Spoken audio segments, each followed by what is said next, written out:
Hey, it's Drybear. If you're watching this video, it means that the Arcanist class has released in Western Lost Ark, and so today's video is focused on getting you started with your brand new character. I've put together a cheat sheet that you can use for both builds that get used for each of the class engravings, and it includes tripods, gems, runes, engravings, and the sets that you'll use for those builds. So if you've made an Arcanist and you're looking for a good place to get started on how to build your character, you're in the right place, so stick around and let's go. But first, if you have any questions or comments for me, you'll find me live every day on twitch.tv/Drybear. Who knows, I might even be streaming right now. To keep this video organized, we'll go over the class identity, which is easily the most involved in the entire game, so it will require some explanation. We'll do a general overview for the class, and then we'll get right into builds.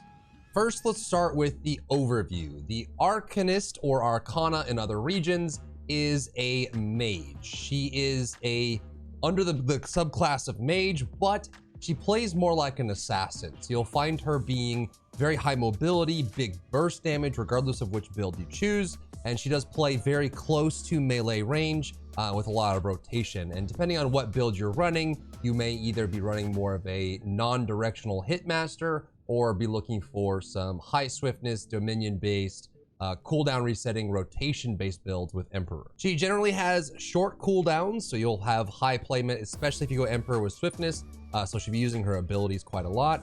She does have strict stack management with the Empress build specifically, in that you're managing your stacks as optimally as possibly can. This is a class that I will warn you now is not easy to play. It has a lot of depth, so you're up for the challenge of playing either of the builds for this class, then definitely dive in. But I'll tell you now, this class is not going to be for everyone. For synergy, she has a crit chance synergy, just like the Gunslinger and the Deadeye. She has 3 types of abilities: yellow, blue, and red. The yellow abilities generally just build meter and have various effects. The blue ones will build stacks on the target, so you can see after hitting poor Lumerous here, I got 2 stacks up on the target. Every time you use the blue ability, you'll be able to get stacks, and you can see that denoted next to your character. And then, you guessed it, using a red ability will detonate these stacks, having various effects depending on what your build is and what you're equipped with and all of that. Yellow and blue abilities will fill your deck gauge, your meter. So as you attack with yellow and blue, it'll fill up the meter. And once the meter is full, you will draw a card, which you can see down in the bottom middle. You have 2 slots, your Z and your X, and you activate the card in that slot by pressing that respective button. So if I wanted to use the culling card, I would press Z, it would activate the culling card and give me that buff. A lot of the gameplay for Arcana is managing your meter, grabbing cards, deciding whether you want to keep the card, use the card for the buff, and lining up certain buffs to be as effective as you possibly can. Anytime you want to read the cards, you can go down to the card deck listed under your identity gauge down here on the bottom. You click this, it will open up and it will show you all the cards that you have in your deck. There are 12 default cards in your deck, and the class engraving Emperor's Edict gives you a 13th, which gives you just a big dump that does a bunch of damage on it. So let's quickly, at a high level, run through all these cards. I know it's a lot. You'll learn more as you play and you get used to recognizing the icon. They all are positive effects. They just vary in their strength. So you can't pull a card that's going to hurt you. It'll just have either a lot of strength or a minor amount of strength, depending on what card it is. First card in the deck is the Hydra card. Put simply, you basic attack. Normally, you activate the Hydra card. Now you basic attack more. So it splits, it'll do extra stacking, it gives you a lot of extra damage. This is generally very good for chaos dungeons and a little bit extra damage, and does build stacks nicely, specifically for the Empress build. Next is the Madness card. This will build a stacking attack speed on it with a maximum of 15%. When you activate it, it has a buff duration of 30 seconds. And as you attack, you'll build up a stacking attack speed buff that lasts 4 seconds. Twisted Fate will give you a random skill damage increase, either 0 through 40%. So it can give you nothing, but it can also give you 40% skill damage, which is pretty sweet. Corrosion gives you a debuff on the target when you hit them, which reduces their armor. It's an armor shred, which is super cool. The Ghost card gives you movement speed, which does scale with Raid Captain, specifically for the Emperor build, and it allows you to move through minor enemies without collision. The death card is one of your big bads. When you activate this, all skills have a guaranteed crit chance of 100%, and it will increase your crit damage as well. While balance card is active, you increase the amount of cards you apply with every hit of ability by 1, so you can stack a lot faster. Judgment card gives you a 4-second window where anytime you use an ability, it will treat that ability as if the target you hit had 4 stacks on them completely. The big win condition for Arcana, especially in the Empress build, is that you run Judgment and Death. If you can get Death and Judgment together and you activate them together, all of your crits for the next 4 seconds are guaranteed crits with extra crit damage, and you treat all of your detonations as if the target had 4 stacks. I'll put it simply that with Judgment and Death active, the Arcanist is easily the highest burst damage class in the entire game. The downside is that the likelihood of you having both Judgment and Death in your deck on every pull and ready to go is almost none. These cards are random when you draw them, and Judgment and Death take a while to pull. They're a little bit rarer than the others.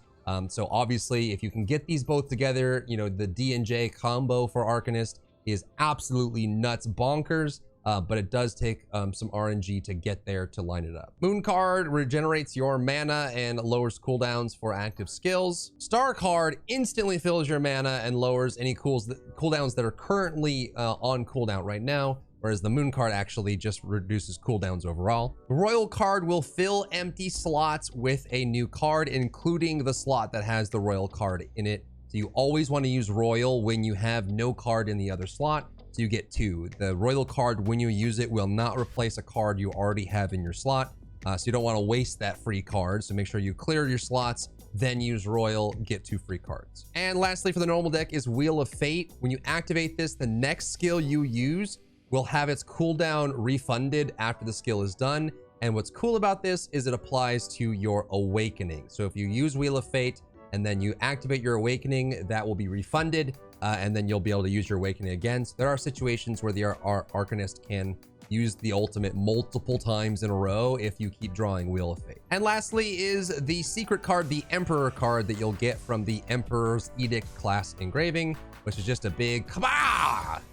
It's great for clearing chaos dungeons, and for the Emperor build, it's a big, massive chunk of damage, and it's part of the rotation for the build, which we'll get into in a minute. If you want to be about PvP, she is a close range harasser that has a long range engage, and she plays kind of like the gunslinger if she was a little bit up close.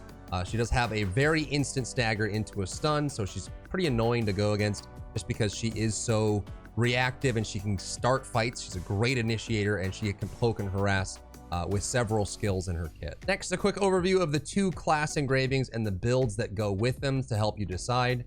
If you are someone who is going to try out Arcanist, especially if it's going to be an alt, I would 1000% suggest going with Empress's Grace. This is by far the more popular build. It is a lot easier to play and a lot easier to pick up, and for most people is a lot more fun because it's not as stationary as the Emperor's Edict build. This is a rare play style. It takes a lot of time and practice to get right, and it requires you to stand still and get everything perfect in order to get the damage done. And generally, as it stands right now, without any major balance changes, most Arcanists in Korea will run Empress Grace for bosses, and then run Emperor's Edict for chaos dungeons because it's excellent for clearing trash with that big explosion. So I'd recommend going Empress's Grace. The way this works is it just makes your detonations bigger and more awesome. So increases ruin damage by 4 stacks by 30% and recovers 30% of mana consumed. So you get mana back, and it increases the power of your detonations by detonating cards with your red abilities. And that's just the playstyle. So it's a lot more fluid. You build the stacks, you can play Hitmaster with it because the explosion is non-directional. It doesn't have a back attack or front attack. And so you're good to go. And then Emperor's Edict is kind of the opposite. It's more about drawing cards as fast as possible, going through your rotation as fast as possible, drawing as many Emperors as you possibly can, and detonating them as fast as you can without being interrupted. And it is not quite as flexible as the Empress Grace's build. So I'll place on screen the cheat sheet that I've created for Arcanist that has both the Empress build and the Emperor build on it. And the big difference here, as you can see with the Empress build, since you're focused more on the red detonation skills to detonate the stacks, you're going to run 2 or 3 of them. The builds listed are assuming you have high skill points and you have, good runes and you have engravings. So you'll have to make adjustments if you're, fresh into tier 3 or you have an account that's not as progressed. For the Empress build, you can remove either Serendipity or Secret Garden and add in Stream of Edge as a 4th blue skill, because you may not be able to detonate as often as you normally would with good gems and tripods and things like that. But you're going to run Celestial Rain, Serendipity, Secret Garden as your detonation skills. Your best damage dealer is Celestial Rain. Serendipity has RNG elements to it. It can increase crit damage by a ridiculous amount. It's like 500% per hit. And so you can end up having this just bonkers huge explosion from Serendipity, or if it doesn't proc RNG, it can be really lackluster. So Serendipity is kind of that wild card ability. It sometimes will blow you out of the water and sometimes not. Secret Garden's a little bit in the middle. It's not as strong as Celestial Rain, but it's a great way to detonate stacks. So generally with Empress build, you're using your Call of Destiny, Return, Spiral Edge, Scratch Dealer, and Quadra Accelerate to build stacks on the target. So you're gonna come in, dump your Quadra Accelerate to get stacks on the target. You can build this up here. I forgot to put my engravings on in the test realm, so I can't even see what's going on here. But here's the extra little bit. And then once you have the 4 card stacks here, you can detonate with either Serendipity, Celestial Rain, or Secret Garden. And then you can see that when that hits, it has an additional hit for the detonation based on what build you're running. And for the Empress build, you'll usually be running the Death card, the card of Death, the Fate of Death Ultimate. What this does is it summons a card, and right in front of you, Reaper will slice, and this does interact with your stacks, increasing the damage of the ultimate. So it works great with the Empress build. And then for engravings, you want to run Empress's Grace level 1. Most Arcanist builds will only use level 1 of the class engravings because they don't scale that well, but you still want the effect. And then for Empress build, you're running Grudge, Cursed Doll, and Hitmaster are your damage output. And then on top of that is Barricade. So Barricade requires a little bit of an explanation. Arcanist, Empress, 98% of your damage is going to come from your card stack detonation, so your red skills. Every other skill is there just to support, lower cooldowns, add stacks, move you around, and have part break, things like that. So it's very easy to get some easy damage with Barricade. All you have to do is put protection runes on your 3 red skills, which means that when you activate those skills, you'll apply a shield to yourself, which activates Barricade. It gives you free damage, and not many classes use Barricade, so it's a pretty cheap engraving to get on your accessories to fill up to level 3 and start using for that damage bonus. And again, as we mentioned, Hitmaster triggers with the detonation of the card stacks because the directional on the red abilities is front or back, but the explosion of the detonation of the stacks is non-directional, so it still benefits from Hitmaster. And anytime you're running a level 1 engraving, it's great to fill that in with Adrenaline. Adrenaline is super efficient. At any level, you'll get 10% crit and some attack power on top. For your sets, you want crit rate from Argos at 1370, and then when you move into the Legion sets, you'll want to go Nightmare, which is the mana recovery plus bonus damage on mana spend Legion set. So that one works great for Arcana because she's very mana hungry and mana starved with low cooldowns and constant spamming.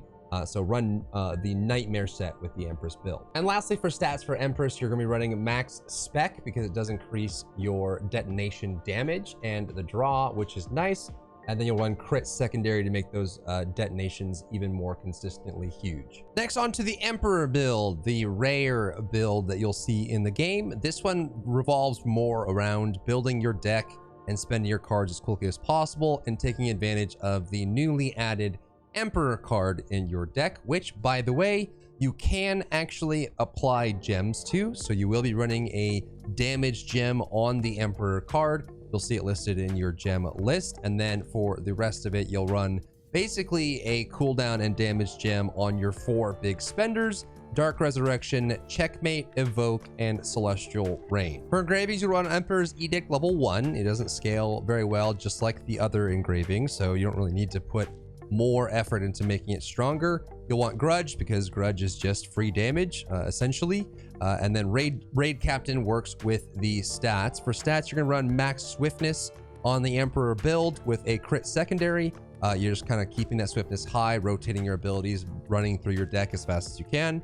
You're running all out attack, which is a channeled ability bonus for literally only one skill, and that is your checkmate ability, which is a channeled ability. The thing about Arcanist is the damage windows are pretty small. For Emperor, most of your damage windows are going to be around 4 seconds in length. So you really need that extra channel of speed to make sure you complete checkmate and you can get to your other abilities before that window closes based on the buffs you have and the target's positioning and all that. And as you get higher up in eye level and you have more engravings available, you can run mass increase for attack power. You can also alternatively run Cursed Doll.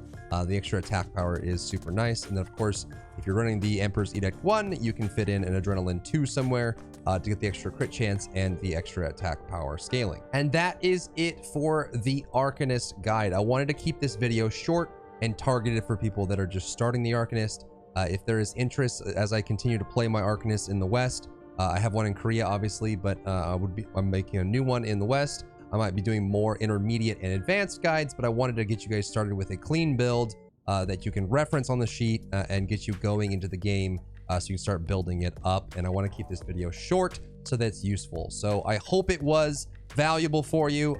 Find the cheat sheet down below and in the comment section. And yeah, thanks for tuning in. I hope you enjoy playing your new Arcanist. If you enjoyed yourself today, leave a like down below. You can support me and my work on Patreon and view Patreon exclusive content, link in the description. Thank you so much for tuning in, and I'll see you in the next one.